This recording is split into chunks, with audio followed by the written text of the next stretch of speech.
ഇപ്പോൾ കാലാവസ്ഥാ കാര്യങ്ങൾ പറഞ്ഞാൽ കഴിഞ്ഞ കുറച്ച് ദിവസങ്ങളിൽ പലയിടത്തും ഒറ്റപ്പെട്ട മഴയൊക്കെ ഉണ്ടായിരുന്നെങ്കിൽ ഇന്നിപ്പോൾ സംസ്ഥാനത്ത് എവിടെയും പ്രത്യേകിച്ച് മഴ മുന്നറിയിപ്പൊന്നും ഇല്ല കേട്ടോ. നമ്മുടെ ഇതേ മാപ്പ് വരുന്നുണ്ട്. മാപ്പ് നോക്കുമ്പോൾ തന്നെ അറിയാമല്ലോ അല്ലേ, മൊത്തം ഗ്രീനായിട്ട് കിടക്കുകയാണ്. അപ്പം പ്രത്യേകിച്ച് മഴ മുന്നറിയിപ്പൊന്നും എങ്ങും പ്രഖ്യാപിച്ചിട്ടില്ല. എല്ലാ ജില്ലകളിലും ഗ്രീൻ അലേർട്ടാ.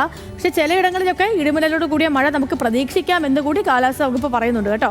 ഇന്ന് തൊട്ട് വരുന്ന 4 ദിവസത്തേക്ക് കേരള ലക്ഷദ്വീപ് തീരത്ത് മത്സ്യബന്ധനം നടത്താൻ നിലവിൽ വിലക്കുമില്ല. നമുക്ക് താപനിലയും കൂടെ ഒന്ന് ക്വിക്കായിട്ട് നോക്കിയേക്കാം. പ്രധാനപ്പെട്ട താപനിലകൾ തിരുവനന്തപുരത്ത് കൂടിയ താപനില എന്ന് പറയുന്നത് 33 ഡിഗ്രി സെൽഷ്യസ് ആണ്.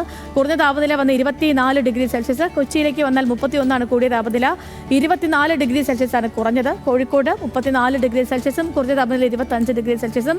കണ്ണൂരിൽ കൂടിയ താപനില 33 ഡിഗ്രി സെൽഷ്യസും കുറഞ്ഞ താപനില 23 ഡിഗ്രി സെൽഷ്യസുമാണ്. അതാണ് ഇന്നത്തെ ഒരു താപനില, ഇന്നത്തെ മൊത്തത്തിലൊരു ദിനാന്തരീക്ഷാവസ്ഥ. മഴ മുന്നറിയിപ്പ് എങ്ങുമില്ല. ചൂട് അതുപോലെ തന്നെ ചൂടുണ്ട്. പക്ഷേ പലയിടങ്ങളിലും നമുക്ക് എന്ത് ചെയ്യാം, ചെറിയ മഴയൊക്കെ പ്രതീക്ഷിക്കാം. അപ്പോൾ ഇന്നലെ കാറിലൊക്കെ എടുത്തിട്ട് കുടയൊന്നും മാറ്റാൻ നിൽക്കണം. അതൊക്കെ അവിടെ തന്നെ കിടന്നോട്ടെ. നമുക്ക് വലിയ ഭാരമൊന്നുള്ള സാധനം അല്ലല്ലോ.